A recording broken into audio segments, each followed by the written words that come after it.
আজকের ভিডিওতে আমরা কথা বলতে যাচ্ছি অন্নপূর্ণা যোজনার ভেরিফিকেশন এবং আগস্ট মাসের ৩,০০০ টাকার কিস্তি নিয়ে।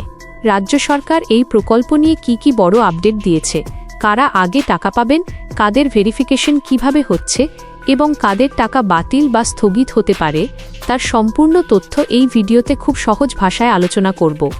ভিডিওটি প্রথম থেকে শেষ পর্যন্ত মন দিয়ে দেখুন। প্রথমেই জেনে নেওয়া যাক ভেরিফিকেশনের কাজ কেন এত দ্রুত সম্পন্ন করার চেষ্টা করা হচ্ছে। আগে যে তথ্য পাওয়া গিয়েছিল তাতে মনে করা হচ্ছিল ভেরিফিকেশন শেষ হতে হতে আগস্টের শেষ সপ্তাহ বা সেপ্টেম্বর মাস পর্যন্ত গড়িয়ে যেতে পারে। তবে বর্তমানে পরিস্থিতি অনেকটাই বদলে গেছে। বিভিন্ন বিডিও ও বিডিও অফিস, পঞ্চায়েত, মিউনিসিপ্যালিটি এবং পৌর কর্পোরেশনগুলোতে অত্যন্ত দ্রুত গতিতে ভেরিফিকেশনের কাজ চালানো হচ্ছে। কারণ সামনে অন্যান্য সরকারি কাজের চাপ আসবে, তাই তার আগেই এই কাজ শেষ করার লক্ষ্য নেওয়া হয়েছে। ভেরিফিকেশন কিভাবে করা হচ্ছে? সরকারি কর্মীরা তাদের নির্দিষ্ট অফিস টাইমের বাইরে গিয়েও কাজ করছেন। সকাল 10টা থেকে বিকেল 5টার সীমানা ছাড়িয়ে রাত 9টা বা 10টার সময়ও অনেকের কাছে ফোন কল করে তথ্য যাচাই করা হচ্ছে। পাশাপাশি বহু আবেদনকারীর বাড়িতে সরাসরি গিয়ে গ্রাউন্ড লেভেল ভেরিফিকেশন করা হচ্ছে। তাই যে কোনো সময় আপনার কাছে ফোন আসতে পারে বা আধিকারিকরা আপনার বাড়িতে পৌঁছাতে পারেন।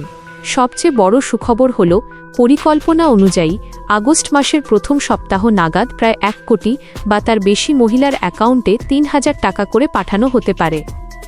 ভেরিফিকেশন প্রক্রিয়া দ্রুত শেষ করার জন্যই এই বিপুল সংখ্যক আবেদনকারীকে প্রথম দফাতেই অন্তর্ভুক্ত করা সম্ভব হচ্ছে। যাদের ভেরিফিকেশন ইতিমধ্যে সম্পূর্ণ হয়ে গেছে তাদের জন্য পরবর্তী ধাপ হল অনুমোদন বা অ্যাপ্রুভাল। ভেরিফিকেশনের সময় সব তথ্য ঠিক থাকলে এবং আপনি সমস্ত যোগ্যতার মানদণ্ড পূরণ করলে আপনার আবেদনপত্রের অনুমোদন হয়ে যাবে। অনুমোদন মিললেই আপনি আগস্টের প্রথম সপ্তাহে টাকা পেয়ে যাবেন। এখন প্রশ্ন হল, যাদের ভেরিফিকেশন এখনও হয়নি তারা কি করবেন? যাদের বাড়িতে এখনও কেউ যাননি বা কোনো ফোন কল আসেনি তাদের আতঙ্কিত হওয়ার কিছু নেই। ভেরিফিকেশন প্রক্রিয়া এখনও পুরোদমে চলছে। যাদের প্রথম সপ্তাহে ভেরিফিকেশন হবে না তারা যাচাইকরণ শেষ হওয়ার পর আগস্টের শেষের দিকে টাকা পাবেন। বিশেষ করে কলকাতা ও বড় পৌরসভা এলাকায় একজন সরকারি কর্মীকে একাধিক প্রকল্পের, যেমন আয়ুষ্মান কার্ড বা কৃষক বন্ধু দায়িত্ব সামলাতে হচ্ছে বলে সেখানে ভেরিফিকেশনে একটু সময় বেশি লাগছে। তবে কিছু ক্ষেত্রে আবেদন বাতিল বা টাকা স্থগিত হোল্ড করা হতে পারে। 6টি প্রধান কারণ জেনে রাখা দরকার। প্রথমত, পরিবারের কোনো সদস্য সরকারি চাকরিজীবী হলে। দ্বিতীয়ত, পরিবারের কেউ সরকারি পেনশন পেয়ে থাকলে। তৃতীয়ত, পরিবারের আয় অতিরিক্ত বেশি হলে বা ইনকাম ট্যাক্স দিলে। চতুর্থত, একই ব্যক্তি একাধিক সামাজিক সুরক্ষা ভাতা যেমন বিধবা ভাতা পেয়ে থাকলে। পঞ্চমত, ভুল তথ্য দিলে বা একই পরিবার থেকে অনিয়ম করে একাধিক আবেদন করা হলে।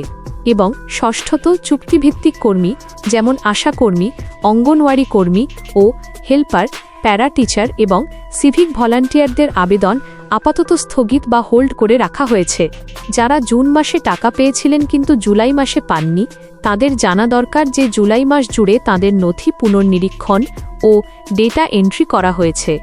ভেরিফিকেশন সঠিক থাকলে আগস্ট মাসে তাদের বকেয়া টাকা অ্যাকাউন্টে ঢুকে যেতে পারে।